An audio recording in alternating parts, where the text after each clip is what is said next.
Hello everyone, welcome to our channel crack the exam. तो हम continue करेंगे अपना लेक्चर नंबर 6 ऑफ इकोनॉमिक्स जो है इंडिफरेंस कर्व। तो हम स्टार्ट करते हैं उसको। आज हमारा लास्ट पार्ट है, पार्ट नंबर 3। दो हम ऑलरेडी पढ़ चुके हैं विद एमसीक्यू, तो आज हम टॉपिक को कंप्लीट करेंगे इंडिफरेंस कर्व। ठीक है, तो स्टार्ट करें। आज हमारा क्या पॉइंट है? आज हमारा इंडिफरेंस कर्व में आता है कि बजट और प्राइस लाइन।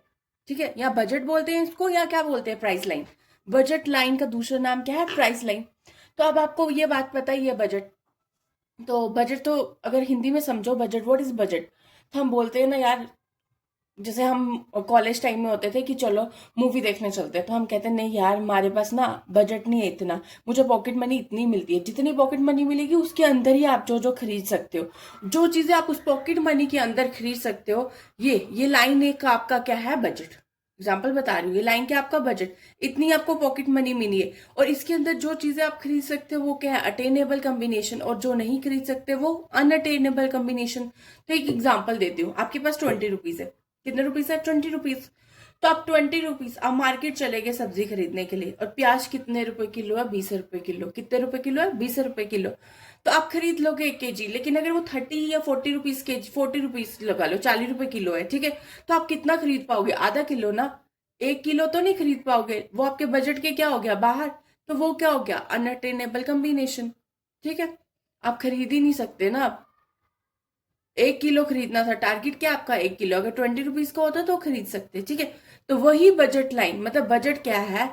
अगर आप बजट को लाइन की फॉर्म में ड्रॉ करोगे तो बजट लाइन। तो ये क्या बता रहा है कि different combination of two goods, जैसे इंडिफरेंस का पड़ा, डिटो सेम उसी की तरह, बस थोड़ा सा फर्क है बस। ठीक है, जहां पे which can be purchase with given income और बजट। हमें दो कॉम्बिनेशन चाहिए। अब मैंने आपको बताया था कल भी कि ग्राफ बनाना, तो दो कॉम्बिनेशन चाहिए जिसको हम खरीद सके, जो हमारी गिवन बजट या इनकम है उसके साथ। ठीक है, उसको क्या कहते हैं? Budget line. ठीक है, बजट लाइन कुछ भी नहीं, सेम याद रखना। वो कॉम्बिनेशन दो गुड्स का जिसको हम खरीद सकते हैं अपनी बजट, सॉरी, बजट या इनकम के बीच। ठीक है, तो अब बजट सेट और बजट मैप क्या होता है? जैसे वहां पढ़ा इंडिफरेंस कर्व मैप, सेम वैसे ही एक डायग्राम पे वहां पे इंडिफरेंस कर्व 2 3 थे और वहां पे बजट लाइन 1 2 3, तो उसको क्या कह दोगे? बजट सेट या बजट मैप। सेम वही है, कोई फर्क नहीं है। ठीक है, अब आता है अगला टॉपिक जो है important property of budget line. Indifference curve कैसा था? उसकी शेप कन्वेक्स टू ओरिजिन, और ये कैसा है? Straight line. अगर वो कन्वेक्स टू ओरिजिन था, क्यों? क्योंकि वहां पे diminishing marginal rate of substitution था, लेकिन यहाँ पे मार्जिनल रेट ऑफ सब्सटीट्यूशन क्या है? कांस्टेंट, इसीलिए कैसी लाइन आई है? स्ट्रेट। ठीक है, अब बजट लाइन पे जीरो भी लिया है, देखो टच कर रहे हैं ना एक्स एक्सिस और वाई एक्सिस को, वहां पे never touch is the axis indifference curve में। तो यहाँ पे बजट लाइन में जीरो लेते हैं। और बजट लाइन में भी पैरेलल, अगर एक ग्राफ है तो पैरेलल नहीं, अगर 2 3 है उसमें तो क्या है? एक दूसरे के पैरेलल। फोर्थ, नीचे की तरफ है, डाउनवर्ड स्लोपिंग है, क्योंकि इसका कैसा रिलेशनशिप है? इनवर्स। अब स्लोप, स्लोप तो आपको पता ही है ना, जैसे उसकी स्लोप, इंडिफरेंस कर्व की स्लोप कौन बताता है? Marginal rate of substitution. और इसकी बजट लाइन की कौन बताता है? Marginal rate of exchange. अब इसकी स्लोप क्या है? Price of one good to price of another good. तो ये कम हो रही है, डाउनवर्ड स्लोपिंग हो रही है, तो साइन साइज, मतलब साइन कौन सा आएगा? माइनस का। और वहां पे क्या था? Good sacrifice upon good gain. यहाँ पे प्राइस की बात, वहां पे सेक्रीफाइस अपॉन गेन की बात। तो उसको क्या कहते थे? Marginal rate of substitution. इसको क्या कहते हैं? Marginal rate of exchange. ठीक है, और लास्ट प्रॉपर्टी हमारे पास बजट लाइन की, that is budget line can be shift due to change in price और इनकम। तो बजट लाइन हमारी चेंज हो सकती है या प्राइस की वजह से या इनकम की वजह से। तो अब इसी इंपॉर्टेंट पॉइंट है, इसी पे हमारा बेस्ड है आगे जो हमारे ग्राफ है, तो इसको अच्छे से पढ़ना। ठीक है, तो अभी मैंने 6 प्रॉपर्टी यही पढ़ाई ना, शिफ्ट इन बजट लाइन।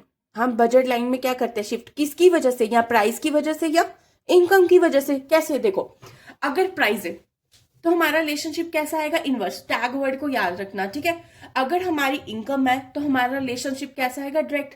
आप खुद बताओ इनवर्स कैसे? अब आपका बजट 20 रुपीज का है, लेकिन वो प्याज कितने रुपीज है? 40 रुपीज केजी। तो आपका क्या हो गया? बजट कम हो गया। प्राइस ज्यादा होने की वजह से बजट क्या हो गया? अब आप आधा किलो चीज ही खरीद सकते हो ना। ठीक है, क्योंकि 20 रुपीज है, 20 रुपीज तो आधा किलो ही आएगा, तो आपका बजट क्या हो गया? कम। ठीक है, लेकिन उसी केस में ये देखो, अगर इनकम ज्यादा है, 40 रुपीज है आपकी इनकम, ज्यादा होगी 20 से कितनी होगी? 40। अब आप 1 किलो प्याज खरीद सकते हो। इसका मतलब बजट और इनकम का कैसा रिलेशनशिप है, डायरेक्ट, और प्राइस के साथ कैसा रिलेशनशिप है, इनवर्स। समझ आई? ठीक है, अब समझाती हूँ कैसे। अब देखो दो ग्राफ, अगर प्राइस कम हो जाता है, ठीक है, अब 20 रुपए आपके पास बजट है, कितना रुपीस बजट है, 20 रुपए, तो अब इनवर्स रिलेशनशिप है। ठीक है, ये बता रहा है ना प्राइस और बजट का। अब उस चीज का रेट 10 रुपए किलो हो गया, कितना हो गया, 10 रुपए किलो। अब आप मेरे को बताओ, अब आप कितने किलो खरीद सकते हो, 2 किलो, तो आपका बजट क्या हो गया, ज्यादा। जब भी बजट ज्यादा हो तो कौन सी साइड ग्राफ आएगा, राइट साइड, और जब बजट कम होता है तो कौन सी साइड, लेफ्ट साइड। तो ये देखो, अब पहले इसके अंदर ही चीजें खरीद सकते थे, 20 रुपीज के अंदर ही 1 किलो प्याज, लेकिन अब 20 में कितना मिल रहा है आपको, 2 किलो, तो आपका बजट क्या हो गया, थोड़ा आगे जाके चला गया। सेम वैसे ही सेकंड, अगर प्राइस बढ़ जाता है, 40 रुपीज केजी हो गया, तो आपका बजट क्या हो जाएगा, कम।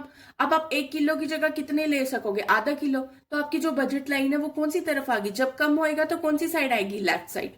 ठीक है, वैसे ही इनकम के साथ डायरेक्ट रिलेशनशिप, अगर इनकम ज्यादा होगी आपकी तो आपका बजट भी क्या होगा, खुद ही बताओ, ज्यादा। अब आपकी पहले 20 रुपए बजट था, अब आपकी इनकम ज्यादा होगी 40 रुपए, तो आपका बजट भी क्या हो जाएगा, 40 रुपीज। तो 20 रुपए आपका था, अब देखो 40 रुपए हो गया, तो आप कितने रुपए ले सकते, दो कितने केजी ले सकते हो, 2 केजी।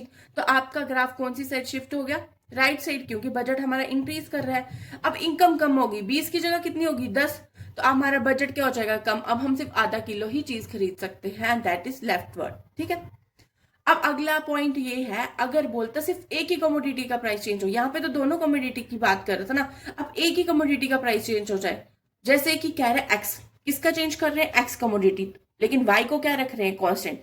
प्राइस और बजट इनवर्स रिलेशनशिप, अगर एक प्राइस इंक्रीज करे तो बजट क्या करेगा, डिक्रीज आएगा, तो लेफ्ट साइड ही ग्राफ पर देखो, जो चीज कांस्टेंट है ना उसी को उसी पॉइंट पे रखना, ये वाई इसी पे रखना, इसको मत यहां ला के रख देना, इसको उसी पॉइंट पे रखना जो कांस्टेंट है।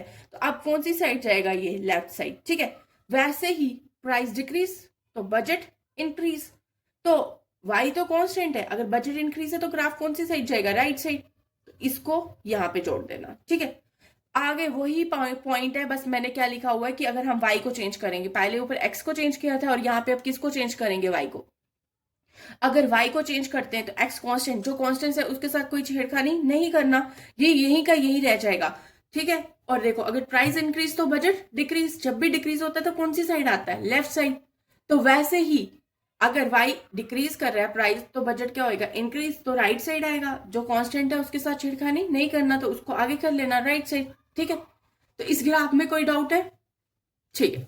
तो लास्ट इस पॉइंट, इसका क्या पॉइंट है, कहता है if prices of X and Y changes, वो इंपॉर्टेंट है, ये सेम वही फर्स्ट पॉइंट की तरह ही है, तो बजट लाइन ही चेंज हो जाएगी। देखो अगर प्राइस बढ़ता है, अगर प्राइस क्या करता है, बढ़ जाता है, इंक्रीज होता है, तो बजट क्या हो जाएगा, कम, मतलब लेफ्ट साइड।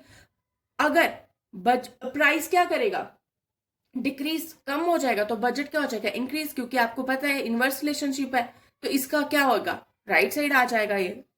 ठीक है, तो अब इसमें जो लास्ट पॉइंट है वो दैट इज कंज्यूमर इक्विलिब्रियम। तो इसमें लास्ट क्या है, कंज्यूमर इक्विलिब्रियम। अब कंज्यूमर इक्विलिब्रियम वो पॉइंट होता है ना जहां पे कंज्यूमर को क्या मिलती है, मैक्सिमम सेटिस्फेक्शन, मतलब मैक्सिमम यूटिलिटी, किसके साथ, लिमिटेड इनकम के साथ। इनकम किसका कंसेप्ट है, बजट लाइन, ठीक है ना, अभी हमने पढ़ा। तो कंज्यूमर को लिमिटेड इनकम के साथ क्या मिलती है, मैक्सिमम सेटिस्फेक्शन, उस पॉइंट को बोला जाता है कंज्यूमर इक्विलिब्रियम। ठीक है, तो ये ग्राफ से समझते हैं। देखो ये लाइन क्या है हमारे पास, बजट लाइन, ये ग्राफ क्या है हमारा, इंडिफरेंस कर्व। तो ये इंडिफरेंस कर्व जब बजट लाइन को कट कर रहा है, जिस पॉइंट पे ये टच कर रहा है, इस पॉइंट को कहते हैं कंज्यूमर इक्विलिब्रियम। क्या कहते हैं, कंज्यूमर इक्विलिब्रियम। तो it is a situation where consumer will get maximum satisfaction with his or her limited income। समझ आ गई, यही बताया, जब वो सिचुएशन जहां पे कंज्यूमर को क्या मिलती है, maximum satisfaction with limited income. देखो जब इंडिफरेंस का बजट लाइन को जिस पॉइंट पे टच कर रहा है, दैट इज कंज्यूमर इक्विलिब्रियम। ठीक है, अब ये दो कंडीशन पे है, एक क्या, जो बजट लाइन है ना वो उसके टेंजेंट, इंडिफरेंस कर्व के क्या टैजेंट है, सॉरी टेंजिबल है, मतलब उसको टेंजेंटली कट कर रहा है। ठीक है, और दूसरा इंडिफरेंस कर्व बजट लाइन को नीचे से कट कर रहे हैं। अब अगर टेंजिबल है तो कैसे, टेंजिबल इसलिए क्योंकि दोनों की स्लोप क्या है, सेम। ठीक है, अब मेरे को बताओ, खुद बताना कि स्लोप किसकी, इंडिफरेंस कर्व की, उसको क्या कहते हैं, मार्जिनल रेट ऑफ सब्स्टिट्यूशन। और बजट लाइन की स्लोप को क्या कहते हैं, मार्जिनल रेट ऑफ एक्सचेंज। तो दोनों की स्लोप क्या है, सेम। इसी की वजह से जो बजट लाइन है वो इंडिफरेंस कर्व के क्या है, टेंजिबल। ठीक है, अब सेकेंड पॉइंट, कि जो इंडिफरेंस कर्व है वो बजट लाइन को नीचे से कट कर रहा है, क्यों, क्योंकि वो डिमिनिशिंग कर रहा है। अभी हम एग्जांपल पढ़ी थी ना, मार्जिनल रेट ऑफ सब्स्टिट्यूशन, वो डिमिनिशिंग करता है, वैल्यू याद है, पहले 4 आई थी, फिर 3 आया था, फिर 2 आया था 1, जिसकी वजह से उसकी शेप कैसी थी, कन्वेक्स। तो ये कन्वेक्स है। अब देखो, ये पहले 4 फिर 3 फिर 2 1, ये कम होती जा रही है, जैसे एक पॉइंट पे क्या करेगी, इसके साथ टच करेगी। तो इस पॉइंट को कहते हैं कंज्यूमर इक्विलिब्रियम। तो इसी की वजह से ये क्या कर रही है, बजट लाइन को नीचे से टच कर रही है, ठीक है, कट कर रही है उसको। समझ आ गया। तो पहला क्या पढ़ा कि जो बजट लाइन है वो क्या है, टेंजिबल है, किसके, इंडिफरेंस कर्व के, क्योंकि उनकी स्लोप कैसी है। और ये बजट लाइन को कट कर रहा है इंडिफरेंस कर्व नीचे से, क्यों, क्योंकि diminishing marginal rate of substitution है। तो अब दो कंडीशन है इसकी, तो वही सेम लिखा है मैंने कि slope of indifference curve is equal to slope of budget line. आपको पेपर में एमसीक्यू है, कंज्यूमर इक्विलिब्रियम की दो कंडीशंस क्या है, first slope of indifference curve is equal to slope of budget line. Slope क्या होता है, मार्जिनल रेट ऑफ सब्स्टिट्यूशन और मार्जिनल रेट ऑफ एक्सचेंज। अब मैं बार बार नहीं पढ़ाऊंगी, सेम वही है। इसी की वजह से बजट लाइन क्या है, टेंजेंट टू इंडिफरेंस कर्व। ठीक है, अब वही लास्ट पॉइंट आज का, उसके बाद ये टॉपिक खत्म। और वो पॉइंट क्या है कि marginal rate of substitution is diminishing, किसका, इंडिफरेंस कर्व का, कम होती जा रही है ना वैल्यू 432। इसी की वजह से वो क्या कर रही है, देखो इंडिफरेंस कर्व कैसा आ गया, फिर उसकी वजह से कन्वेक्स, और वो कट कर रही है बजट लाइन को, कहां से, नीचे से। ठीक है, दो कंडीशंस है, क्या, स्लोप दोनों का सेम, और सेकंड पॉइंट क्या, कि वो डिमिनिशिंग कर रहे हैं। ठीक है, इसी के साथ हमारा इंडिफरेंस कर्व एनालिसिस का टॉपिक कंप्लीट होता है। अगर कोई भी डाउट है तो प्लीज कमेंट सेक्शन में डाल दीजिएगा। कल हम मिलते हैं अपने नेक्स्ट टॉपिक के साथ। Thank you everyone for watching.